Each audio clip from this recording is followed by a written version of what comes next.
আসসালামু আলাইকুম। আমরা প্রতিনিয়ত আমাদের চারপাশে মাথা ব্যথা, নাক বন্ধ থাকা বা নাকে ঘ্রাণ না পাওয়া, এগুলো আমরা নিত্যদিনের সমস্যা হিসেবে দেখতে পাই। অনেক মানুষই নিয়েই জীবনযাপন করছে বেশিরভাগ সময়, এবং দীর্ঘমেয়াদী এই সমস্যাগুলো তাদের দীর্ঘস্থায়ী একটি সমস্যায় ফেলে দিচ্ছে। চিকিৎসা বিজ্ঞানের ভাষায় একে বলা হয় ক্রনিক সাইনোসাইটিস।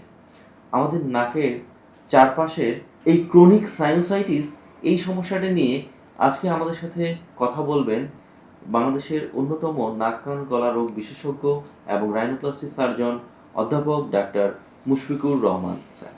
তো স্যার, কেমন আছেন স্যার? জি, আমি ভালো আছি। আপনি ভালো আছেন? জি, আমিও ভালো আছি আলহামদুলিল্লাহ।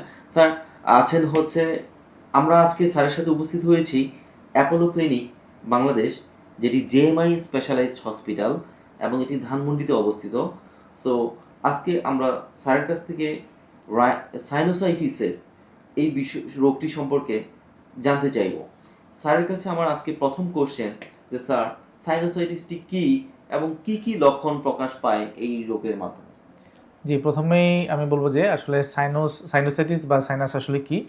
আমাদের নাক এবং চোখের চারপাশে কিছু বায়ু কুঠুরি থাকে, যেটাকে আমরা বলি সাইনাস। বিশেষ করে এখানে ম্যাক্সিলারি সাইনাস, উপরের দিকে ফ্রন্টাল সাইনাস, এবং পিছনে থাকে ইথময়েড এবং স্পেনয়েড সাইনাস। এই 4 ধরনের সাইনাস আমাদের নাকের আশপাশে এবং চোখের আশপাশে আছে। এই সাইনাসগুলোর একটা লাইনিং থাকে। এই সাইনাসগুলোর মূল কাজ হচ্ছে কিন্তু এইটার ভিতরে বাতাস থাকে, এবং এটার মূল কাজ হচ্ছে আমরা যে বাইরে থেকে বাতাসটা নেই, নাকের যে কাজটা বাতাসটা নেওয়া, এই বাতাসটাকে সে ফিল্টার করে, বাতাসের ধুলাবালিগুলোকে সে ফিল্টার করে, এবং সেই সাথে বাতাসের যে টেম্পারেচার, তাপমাত্রাটাকে সে নিয়ন্ত্রণ করে। তো মূলত এই সাইনাসগুলোর যে লাইনিংটা আছে, এই সাইনাসে বিভিন্ন অ্যালার্জি, বিভিন্ন ইনফেকশনের কারণে এক ধরনের প্রদাহ হয়, যেটাকে আমরা বলি আসলে সাইনাসের ইনফেকশন বা সাইনোসাইটিস। তো সাইনোসাইটিস হলে রোগীরা আসলে কি সমস্যায় ভুগে থাকে? প্রথমেই আমি বলবো যে রোগীরা যেটা হয় যে নাক দিয়ে এক ধরনের শ্লেষা বা সর্দির মতো বের হয়, হলুদাভ বা সাদা এক ধরনের সর্দির মতো বের হয়। নাক বন্ধ বন্ধ বা নাক বন্ধ হয়ে যায় ম্যাক্সিমাম টাইমেই। সেই সাথে একটা ইম্পর্টেন্ট জিনিস যেটা অনেকেই ভুগে থাকে, সেটা হচ্ছে মাথা ব্যথা। দেখা যায় যে যদি সাইনাস থাকে এক সাইডে, মাথার এক সাইডে মাথা ব্যথা হয়।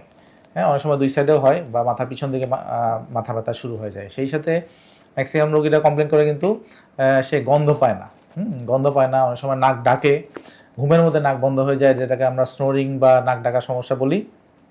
তো এই সব সমস্যা নিয়ে আসলে মূলত রোগীরা আসে। অনেক সময় নাকের সর্দি ঠান্ডার কারণে, নাক বন্ধের কারণে দেখা যায় যে ও কানেও সমস্যা হয়, যেমন কান বন্ধ হয়ে যায়, কান দিয়ে পুষ্পানি পড়ে, অনেক সময় কানে ব্যথা হয়।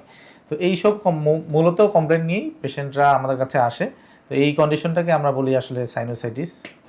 জি, ধন্যবাদ স্যার, আমরা সাইনোসাইটিস সম্পর্কে জানতে পারলাম। স্যার, সাইনোসাইটিস এটি কি মানে আমাদের শরীরের অন্য কোনো অংশে ছড়িয়ে যেতে পারে, বা এটি কি আমাদের সর্বোচ্চ ক্ষতি আমাদের কি কি করতে পারে? সাইনোসাইটিস তো আমাদের অনেকেই সারা জীবন অনেক বছর ধরে মানে এটা তারা এই রোগে আক্রান্ত থাকে। এটা সর্বোচ্চ আমাদের কি ক্ষতি করতে পারে স্যার? সাইনোসাইটিস তো যদিও নাক এবং সাইনাসের মধ্যে সীমাবদ্ধ ইনফেকশনটা থাকে, তবে যদি এটাকে অবহেলা করা হয়, সঠিকভাবে চিকিৎসা করা না হয়, অনেক ক্ষেত্রেই কিন্তু এটা আমাদের এই সাইনাসের কাছাকাছি কিন্তু চোখ এবং আমাদের মস্তিষ্ক বা ব্রেইন থাকে। অনেক সময় দেখা যায় যে এই চোখে এবং ব্রেইনে কিন্তু এই সাইনাস থেকে ইনফেকশন ছড়িয়ে পড়তে পারে। তাই আমরা বলবো যেন সাইনোসাইটিস বা সর্দিকে অবহেলা না করে এইটাই হওয়ার সাথে সাথেই চিকিৎসকের শরণাপন্ন হয়ে প্রাথমিক চিকিৎসা নেন। আমরা বলবো সেটাই এটা সেফ। স্যার, চিকিৎসা কিভাবে আপনারা শুরু করেন এবং এই কি কি স্টেপে আপনারা চিকিৎসাগুলো দিয়ে থাকেন স্যার? জি, সাইনোসাইটিস হলে আমরা যেটা করি, প্রথমেই আসলে আমরা একটু এক্সামিনেশন করি রোগীর, নাকে কোনো সমস্যা আছে কিনা, স্ট্রাকচারাল কোনো সমস্যা আছে কিনা, বিশেষ করে নাকের হাড় বাঁকা আছে কিনা, বা নাকে মাংস বাড়া আছে কিনা, বা নাকে পলিপ জাতীয় কোনো সমস্যা আছে কিনা, টিউমার আছে কিনা, সেটা আমরা দেখে নিই।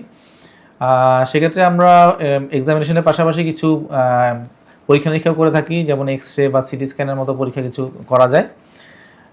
পরবর্তীতে আমরা আসলে প্রাথমিকভাবে কিছু মেডিসিনের মাধ্যমে, যেমন নাকের ড্রপ, নাকের স্প্রে বা অ্যান্টিবায়োটিকের মাধ্যমে আমরা চিকিৎসা দেওয়ার চেষ্টা করি।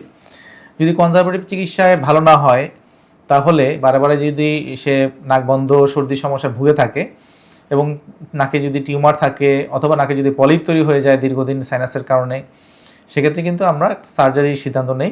সেই সার্জারিটা আধুনিক সার্জারি, সেটাকে আমরা বলি endoscopic functional endoscopic sinus surgery বা ফেস। এইটা হচ্ছে এক ধরনের সার্জারি যেটা আসলে ক্যামেরার মাধ্যমে এন্ডোস্কোপের মাধ্যমে করা হয় এবং না কেটেই নাকের ভিতরের অংশগুলো সাইনাসগুলোকে আসলে খুব ক্লিন করে পরিষ্কার করে নিয়ে আসা হয়।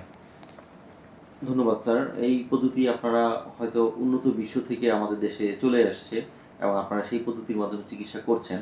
এখন তার কতদিন পরে এই রোগী সুস্থ হয়ে বাসায় যেতে পারে বা তাদের রিকভারি হতে কেমন সময়টা লাগে স্যার? অপারেশনের আমরা আসলে হাসপাতালে ভর্তি হতে হয় প্রথমেই।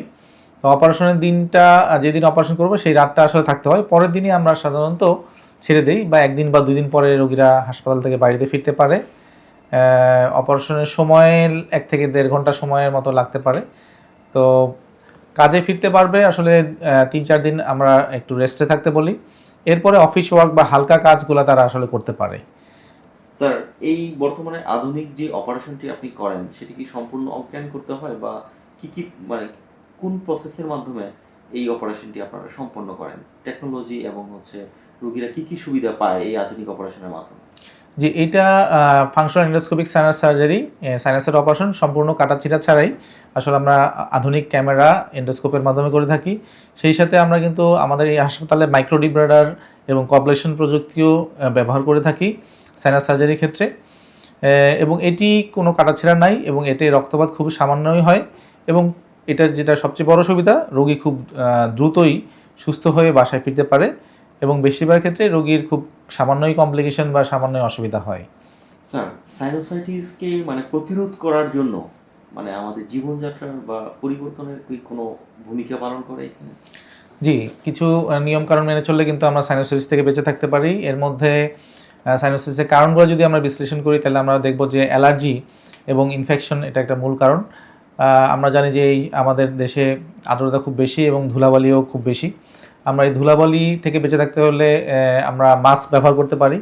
আমরা যেই রুমটায় থাকি সেই রুমটা যেন স্যাঁতসেঁতে না হয়, স্যাঁতসেঁতে পরিবেশটা আমরা অ্যাভয়েড করতে হবে।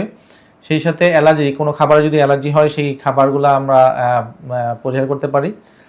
তো এবং সেই সাথে খাদ্যাভ্যাস আমরা ঠিক করতে পারি, যেমন নিয়মিত ফলমূল এবং ভিটামিন সি যুক্ত খাবার যদি আমরা খাই সেক্ষেত্রে কিন্তু ঠান্ডা সর্দি থেকে আমরা বেঁচে থাকতে পারি এই নিয়মগুলো মেনে চললে। এবং প্রাথমিকভাবে সাথে সাথে এই ঠান্ডা সর্দির পরামর্শ নিলে, সাথে সাথে এই ঠান্ডা সর্দির যদি আমরা চিকিৎসা নিতে পারি প্রাথমিকভাবেই, সেক্ষেত্রে কিন্তু আমরা সাইনোসাইটিস এবং সাইনোসাইটিসের কারণে যেই সমস্যাগুলো, দীর্ঘমেয়াদী সমস্যাগুলো হয়, ইনফেকশনগুলো হয়, সেক্ষেত্রে কিন্তু এগুলো থেকে আমরা বেঁচে থাকতে পারি।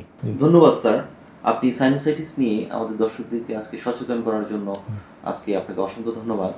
আচ্ছা, আপনাকেও ধন্যবাদ আজকে এই সুন্দর টপিকসটা তুলে ধরার জন্য।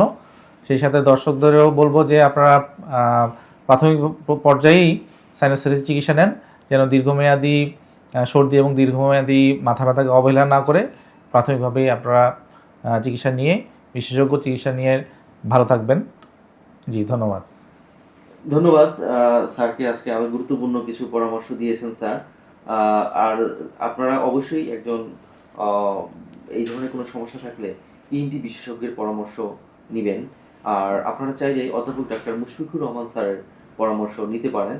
তিনি ধানমন্ডি অ্যাপোলো ক্লিনিক, যা জেএমআই স্পেশালিস্ট হাসপাতাল হিসেবে পরিচিত, সেখানে তিনি নাক কান গলা বিশেষজ্ঞ ও রাইনোপ্লাস্টিক সার্জন হিসেবে আছেন।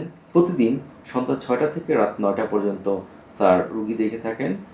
এখানে হটলাইনে বা অ্যাপয়েন্টমেন্ট যদি আপনারা নিতে চান, আপনারা কল করতে পারেন 01-717-335-775। মনে রাখবেন, সঠিক সময়ে চিকিৎসা বড় ধরনের শারীরিক ঝুঁকি এড়াতে সাহায্য করে। আজ এ পর্যন্তই। আল্লাহ হাফেজ।